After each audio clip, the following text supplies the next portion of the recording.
Samedi 4 mai 2024.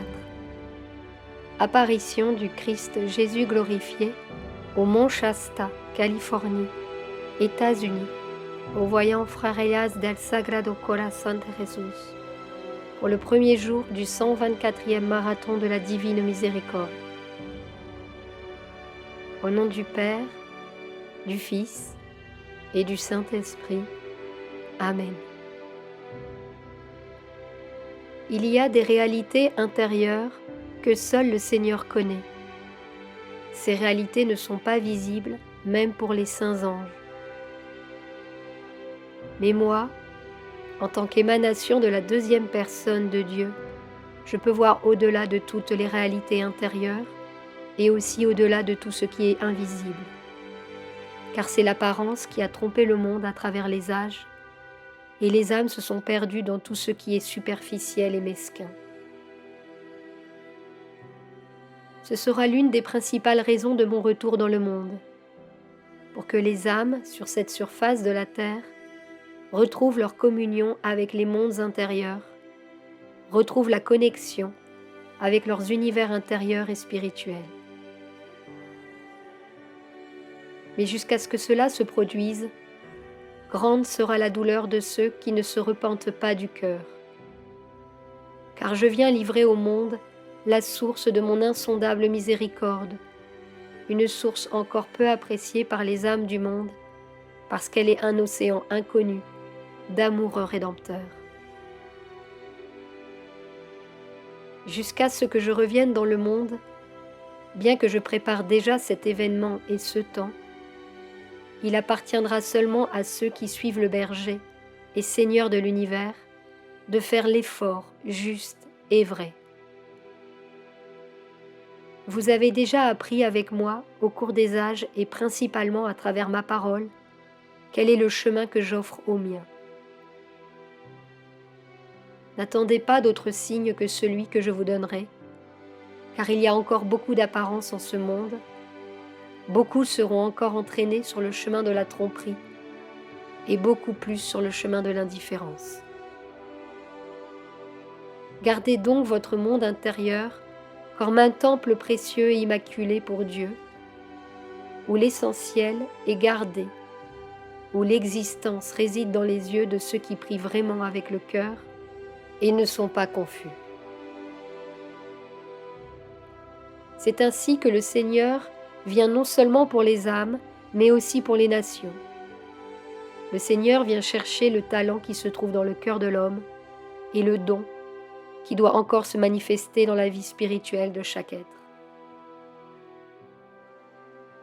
Ma porte vers l'opportunité est ouverte. Combien de temps faudra-t-il encore pour que les âmes la franchissent ? Il semble que ce qui est inconnu soit craint par beaucoup. Mais où se trouve le véritable contrôle de la vie ? Dans la propre volonté inférieure. Ma volonté vient vous libérer de vous-même et ainsi libérer les cœurs affligés. Car même mon pouvoir silencieux est inconnu et c'est ce que vous devez rechercher en vous-même. Connaître ma volonté afin de connaître le pouvoir incalculable de mon amour. En tant que bon pasteur, je viens chercher les brebis perdues et beaucoup d'entre elles se trouvent dans cette nation. C'est pourquoi je viens redonner le sens de la vie aux âmes qui habitent ici, afin que la vie ne soit plus interrompue. Malgré la plus grande souffrance que les cœurs peuvent éprouver, malgré la plus grande erreur ou le plus grand péché qu'ils peuvent avoir commis, la vie ne peut être interrompue. La vie est précieuse pour Dieu, parce qu'il l'a créée à son image et à sa ressemblance. Et les valeurs de la vie doivent être préservées en tous. Des valeurs qui les conduiront non seulement à la dignité spirituelle, mais aussi à la dignité humaine. Des valeurs qui, en cette période cruciale de l'humanité, sont déjà perdues. C'est pourquoi vous devez vous attacher à une vie de prière et surtout de service inconditionnel, afin que ces mêmes valeurs qui ont été vécues dans leur essence par le peuple d'Israël, puissent être gardées précieusement en vous comme un trésor à partager avec le reste des âmes.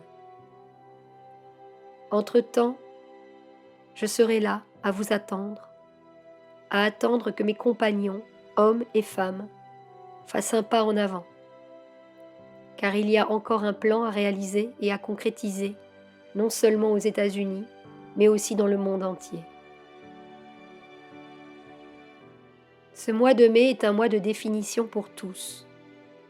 Mais attention, ne le voyez pas comme quelque chose de répétitif, comme si vous saviez déjà ce qu'il faut décider et ce qu'il ne faut pas décider. Soyez humbles et généreux, comme l'étaient les saints, qui, tout en reconnaissant leur profonde misère, ne comprenaient pas pourquoi le Seigneur était si proche d'eux. Car la vie peut être imparfaite ou misérable, mais l'âme peut être dans la gloire de Dieu quand l'effort du cœur humain est vrai. Mais si les événements actuels de la planète nous imposent des conditions, c'est que vous ne comprenez pas ce que signifie le plan du retour du Christ.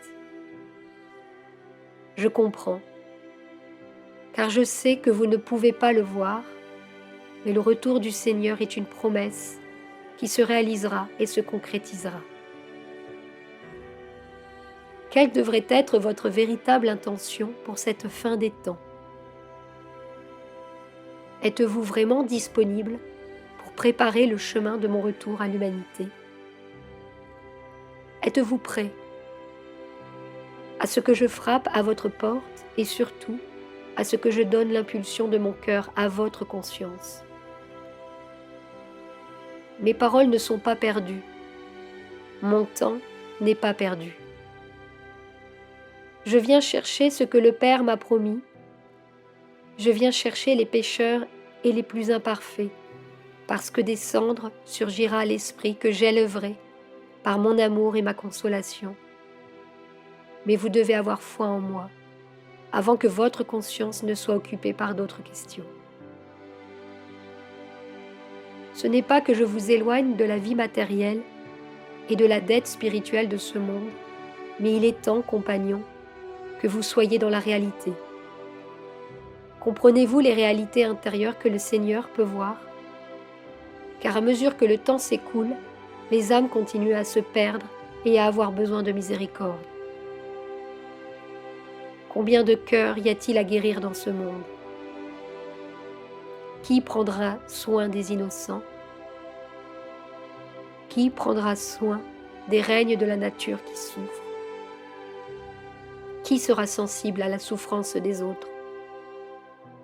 Qui ne condamnera plus? Qui ne critiquera plus? Qui ne fermera plus la porte à celui qui frappe? Je suis venu dans le monde pour vous enseigner cela, afin que vous soyez miséricordieux comme le Seigneur est miséricordieux envers vous. Aujourd'hui, mes mains sont vides, mais elles pourraient être remplies par l'offrande des cœurs. Que se passe-t-il, compagnons? Le mal ne peut être plus grand que l'amour. Les ténèbres ne peuvent être plus profondes que la lumière.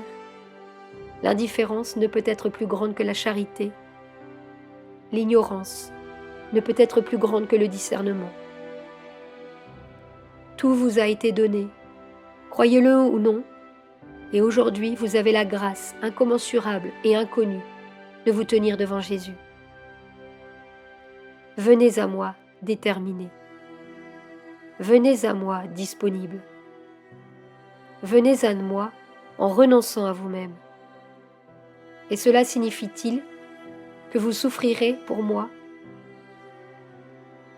Y aura-t-il un autre Christ qui me surpasse en amour et qui soit capable de se dépasser lui-même? Je ne vous demande pas des choses héroïques. Je vous demande des choses simples et vraies. Je vous demande des actes faits avec amour pour que ce monde et cette humanité cessent de souffrir.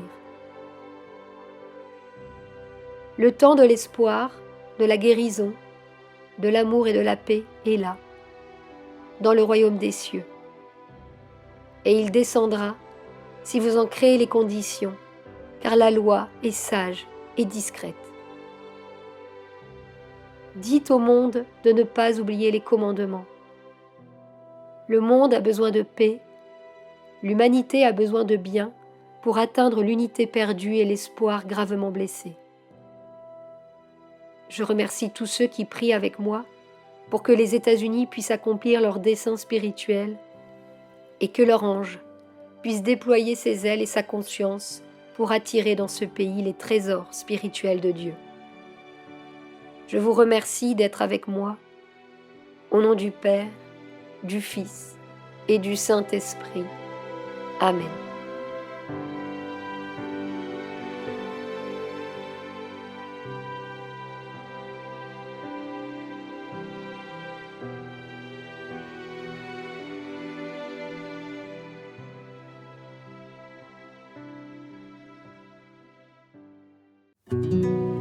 Sur la chaîne Telegram, suivons les messagers divins.